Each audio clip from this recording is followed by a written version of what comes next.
అనంత కరుణామయుడు అపార కృపాశీలుడైన అల్లాహ్ పేరుతో ప్రారంభిస్తున్నాను. సూర్య అత్తూర్ 15వ వివరణ 1వ రుక్కు. దానికి అల్హఖ్నాబిహిం అన్న పదాలు ప్రయోగించబడ్డాయి. వాటి భావం స్వర్గంలో వారిని వారితో పాటే ఉండనివ్వడం అన్నమాట. దీనిపై మరింత తృప్తి కలిగించడానికి సంతానంతో కలపడానికి తల్లిదండ్రుల స్థాయిని క్రింది స్థాయికి చేర్చడం జరగదని, తల్లిదండ్రులతో సంతానాన్ని కలపడానికి సంతానం స్థాయినే పెంచి ఉన్నతం చేయడం జరుగుతుందని చెప్పడం జరిగింది.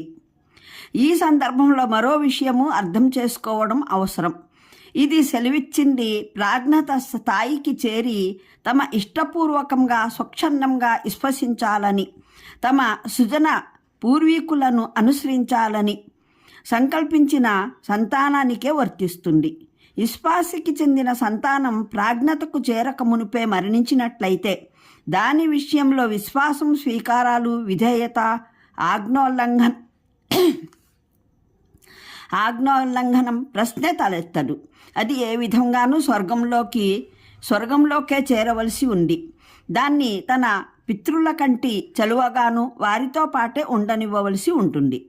ఇక్కడ కుదువ అన్న అలంకారం అర్థవంతమైనది.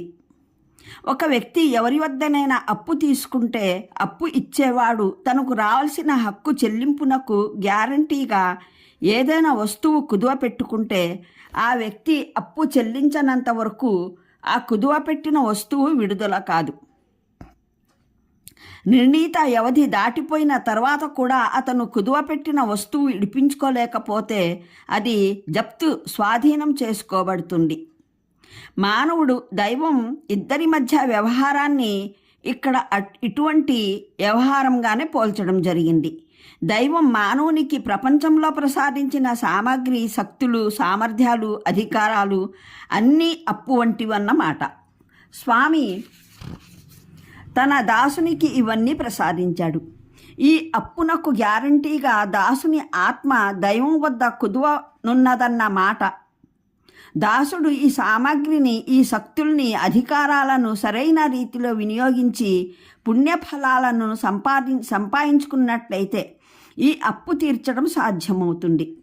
కుదువ పెట్టిన వస్తువు అంటే తన ఆత్మను విడిపించుకోగలుగుతాడు, లేకపోతే అది స్వాధీనపరచుకోవడం జరుగుతుంది. వెనుకటి ఆయత్ తర్వాత వెంటనే ఈ మాటను సెలవీయడానికి కారణం సదాచారులైన విశ్వాసులు స్వయంగా ఎంత పెద్ద స్థానానికి చెందినవారైనా వారి సంతానం కుదువ పెట్టుకున్న వస్తువు ఇడిపించుకునేందుకు వారు స్వయంగా తమ సంపాదనతో తన ఆత్మలను విడిపించుకోనంత వరకు సాధ్యపడదు. తాత ముత్తాతల సంపాదనతో సంతానాన్ని విడుదల చేయించడం జరగదు. అయితే సంతానం ఏ స్థాయిలోనైనా విశ్వాసం, సదాచారుల అనుసరణ వల్ల తమ్ము తాము విడిపించుకున్నట్లయితే అల్లాహ్ అనుగ్రహం, ఆయన దయ వల్ల ఆయన వారిని స్వర్గంలో క్రింద స్థాయి నుండి పైకి లేవనెత్తి ఉన్నత శ్రేణిలో ఉన్న తల్లిదండ్రులతో పాటు కలిపే సౌకర్యం కల్పిస్తాడు. తాత ముత్తాతల సదాచారాల వల్ల సంతానానికి ఈ మాత్రం ప్రయోజనం ఒనగూడగలదు. కానీ ఒకవేళ వారు తమ సంపాదనతో తమ్ము తాము నరకానికి పాత్రులుగా చేసుకున్నట్లయితే తాత ముత్తాతల కొరకు సంతానాన్ని స్వర్గంలోకి పంపడం మటుకు సాధ్యం కాదు. దీనితో పాటు మరో విషయము ఈ ఆయత్ ద్వారా జోక్యమవుతుంది. తక్కువ స్థాయి సజ్జనులైన సంతానాన్ని పెద్ద స్థాయి సజ్జనులైన తల్లిదండ్రులతో కలిపివేయడం వాస్తవానికి ఆ సంతానం సంపాదన ఫలంగా జరగదు. అది వారి తల్లిదండ్రుల సంపాదనా ఫలం. వారు తమ ఆచరణ ద్వారా ఈ అనుగ్రహానికి పాత్రులైపోతారు. వారి ఆంతర్యాలను ఆనందపరచడానికి వారి సంతానాన్ని వారితో కలిపివేయడం జరుగుతుంది. అందువల్లనే అల్లాహ్ వారి స్థానాన్ని తగ్గించి వారిని వారి సంతానం వద్దకు తీసుకువెళ్ళడు. సంతానం స్థానాన్ని పెంచి వారి వద్దకు తీసుకువెళ్ళడం జరుగుతుంది.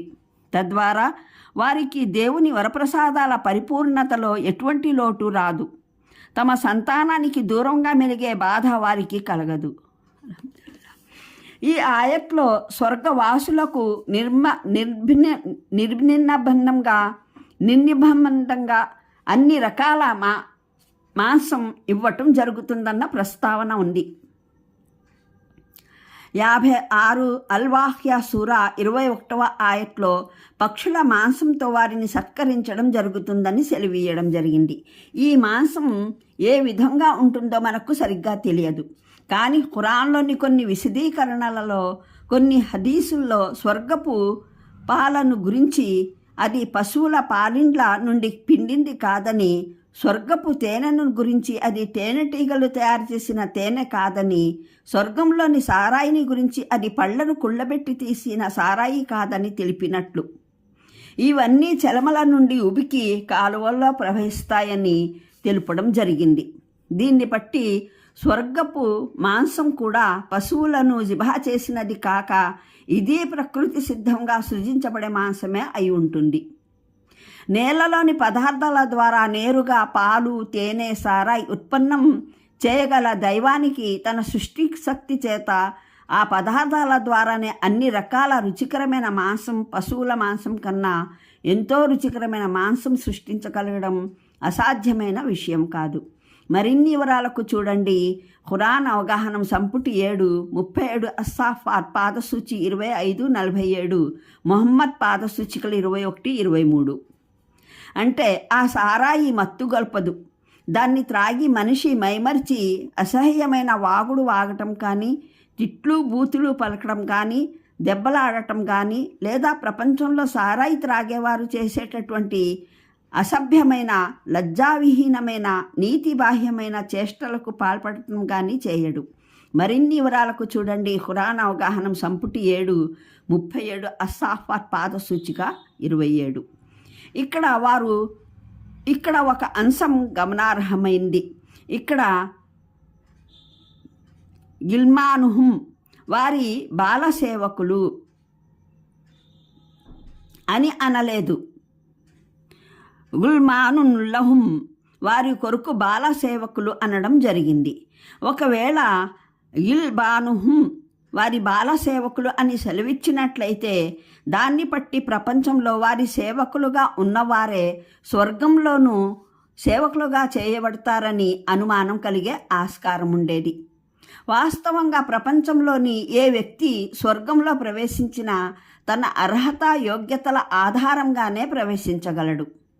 స్వర్గంలోకి వెళ్ళిన తర్వాత ఆ సేవకుడు ప్రపంచంలో తాను సేవించిన ఆ యజమానికే సేవకుడు అవడం జరగవలసిన అవసరం లేదు. ఒక్కో సేవకుడు తన ఆచరణల వల్ల తన యజమాని కన్నా ఎంతో ఉన్నత స్థాయిలో స్వర్గస్థానం పొందడము సాధ్యమే. అందువల్ల గుల్మానుల్లహుం అని సెలవిచ్చి అటువంటి అనుమానానికి తావు లేకుండా చేయడం జరిగింది. ఈ పదం వల్ల ఆ సేవకులు బాలురై ఉంటారని, స్వర్గంలో వారి సేవలకు ప్రత్యేకించబడి ఉంటారని విసిద్ధమవుతుంది. మరిన్ని వివరాలకు చూడండి ఖురాన్ అవగాహనం సంపుటి 7, 37 అస్సాఫాత్ పాదసూచిక 26. అంటే మేము అక్కడ భోగ విలాసాలలో మునిగి మా లోకంలోనే మైమర్చిపోయి ఏమర్పాటు జీవితం గడిపేవారము కాము. దానికి బదులు అనునిత్యం మాకు దడ పుట్టుకుంటూ ఉండేది.